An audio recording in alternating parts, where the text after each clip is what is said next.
What's going on, legends? Welcome back to the channel. Today we're going to be jumping into the Black Ops Cold War update that's coming out tonight, or maybe you guys have already downloaded it and it's already out at this point. Just depends on when you guys are watching the video. But today we're going to be jumping into all of the new things that are coming, and I really want to jump into the big changes that are happening to the meta. A lot of weapons are getting some buffs. It's going to be an interesting time out there in Black Ops Cold War for some time with all of these new changes. So let's go ahead and jump into the content. Let's see what they are doing here in Season 2 Reloaded and what we have to look forward to. So first things out the gate, we're getting Miami Strike. So it's going to be a smaller version of Miami. I think it's going to take place during the day. New maps are always great. We're getting Mansion for 2v2 and 3v3. We're getting Golova, which is multi-team. Sounds like this is going to be available in a new multi-teams playlist, including an all-new 40-player hardpoint. It's going to be interesting to see what they do with that. I know we heard about that earlier in this season. We're going to have new prop hunt maps and props. League play is going to be getting some new additions of the Apocalypse hardpoint alongside Express S&D to rotation. We're constantly working on more ways to improve the competitive experience. We've heard the recent feedback on the wildcard selection and agree we want players to commit to a playstyle in league play. So they're going to be doing some changes in league play, and obviously they're going to try to reflect more of the CDL current league status and some of those changes that they've made, so that it just reflects better on what, you know, the real pro players are actually doing. So of course there is some new zombies content. They have a new outbreak content as they've planned on. They have a massive region including 3 different areas. This week they're expanding to their biggest zombies experience with their new massive nighttime sanatorium region, alongside a new secure objective, new in-game intel, new dirt bike vehicle, and even more secrets for players to discover. So some new zombies content for those of you out there that really want to dive into that. Then a Dead Ops Arcade update. We've been looking into more reasons for people to jump into Dead Ops Arcade. With this update, they've decided to allow people to basically earn XP and earn Battle Pass experience by playing, obviously, Dead Ops Arcade 3, which is cool. It's going to try to give people more reasons to play that. I think they feel like it's kind of underplayed. If you are on the PlayStation 4 or PlayStation 5, you get a new Onslaught LTM plus content. Zombies fans on PlayStation can take on the new Containment limited time mode in Onslaught for an intense new experience on the game's gunfight maps, along with a new blueprint challenge to earn the exclusive Jungle Fighter tactical rifle. You're going to have blueprint support and stability and bug fixes and more. The players will now be able to apply any weapon blueprint they own to their weapon in the pause menu in Zombies, including weapons picked up or purchased from a wall buy. That's going to be pretty cool. They're going to be adding some things into Zombies that they need to. This is the big part here. This is what we really want to focus on. This is what I want to spend the most time talking about today, is the weapon tuning update.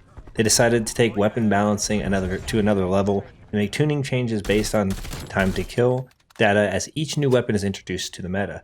As a rule of thumb, it's been a while since they've actually had to implement any changes, especially in large scale.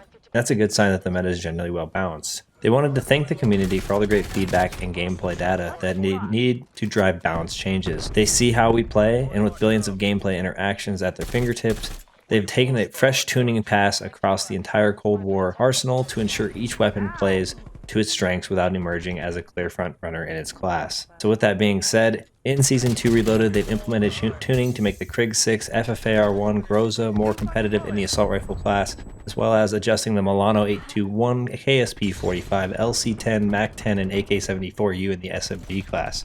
They've also made specific performance tuning to the RPG-7, 1911 Magnum, and more.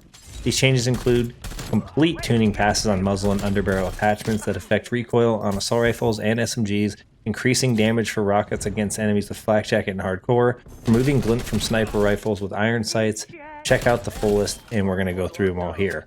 So tons of changes to weapons, and let's go ahead and dive right into it. For our first weapon we're going to be looking at here is the Krig 6. They improved visibility while firing in ADS, complete tuning pass on weapon accuracy, weapon movement, and visual clarity while firing with any optic attachment. They addressed instances of the weapon feeling floaty when firing for a prolonged amount of time. For the FFAR, we have increased ballistic speed by 12.8%. The Groza increased maximum damage range by 40%, so the Groza is going to be more effective at range, and that's probably going to be a good thing. And remember, guys, this is for Cold War multiplayer only. For the attachments, they did a complete tuning pass on muzzle and underbarrel attachments that affect recoil on assault rifles.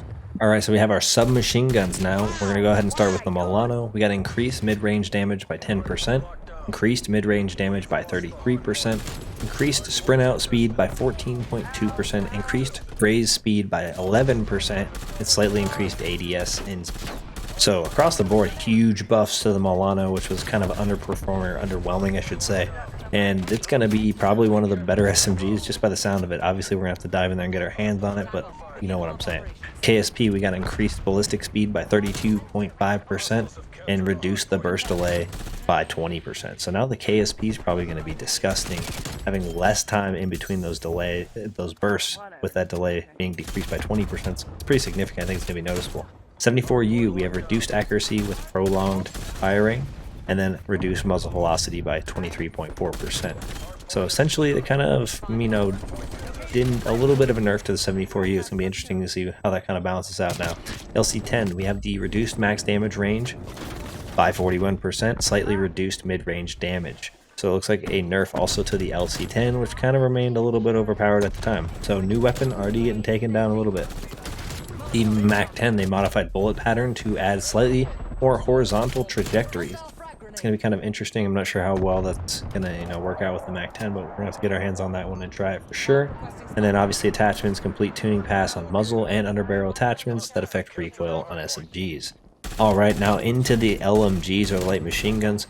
For our first one, we have the Stoner, and this is the only one actually. Reduced maximum damage range by 25%, so they did nerf the Stoner. That's going to be insane. I don't know how much it's going to really affect the weapon. It is a beast, but still a nerf to the Stoner. For sniper rifles, they disabled glint effect on sniper rifles with iron sights equipped. I don't know why they had that to begin with. It's kind of weird, but you know what? Good thing they fixed it. For pistols, the 1911, they increased ADS speed by 11%. A little bit of a buff to the 1911. The Magnum slightly decreased hipfire accuracy.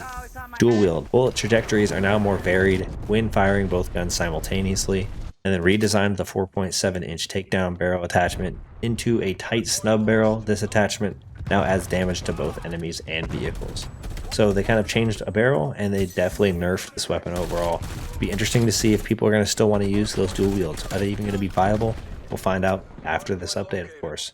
For launchers, the RPG slightly increased blast radius, greatly increased length of straight rocket flight path. So they buffed the RPG. That is a very strange thing. I don't know how to feel about that. General now, rockets now inflict more damage to enemies with flak jacket and hardcore, still requires direct hit for a one-hit kill. Attachments, we got the infantry V choke, updated attachment description to clarify pros and cons. I believe those are for shotguns. Don't, not 100% there. Weapon progression, players can now earn weapon XP and challenge progress by using any weapon even if they do not currently own it. For example, using another player's weapon picked up from the ground that the player does not currently own. They did do something to movement as well, where they slightly reduced the speed of changing stances from stand, crouch, and prone. Additional adjustments to come to address many disparities between first and third person perspectives. So reducing the speed of changing stances. So I wonder if that's going to make slide canceling better. Sounds like it could. I don't know. We're going to have to check that out. Combat record, they added a vehicle section that addressed an issue with the killed by stat not tracking properly. So across the board, we got new maps. We got tons of new changes to weapons. So pretty much the game's going to almost feel brand new in some aspects as far as guns are concerned. A little bit of a change to movement. Big things, big changes across the board. I don't know. That sounds like a pretty big update. We're going to have to dive in. I don't know. I'm going to jump into some multiplayer and kind of check this out. So maybe some of you guys out there will as well. Do appreciate you guys for all the support in today's video. If you guys did enjoy this content anytime, make sure you guys go down below and smash that like button. Let's go ahead and throw a goal 30 likes on today's video as well. And if you guys do want to find your way back to the channel for more Call of Duty content, make sure you guys do that subscribe button alongside that notification bell so we don't miss you in future videos. Thank you guys, and I'll see y'all in the next one. Peace.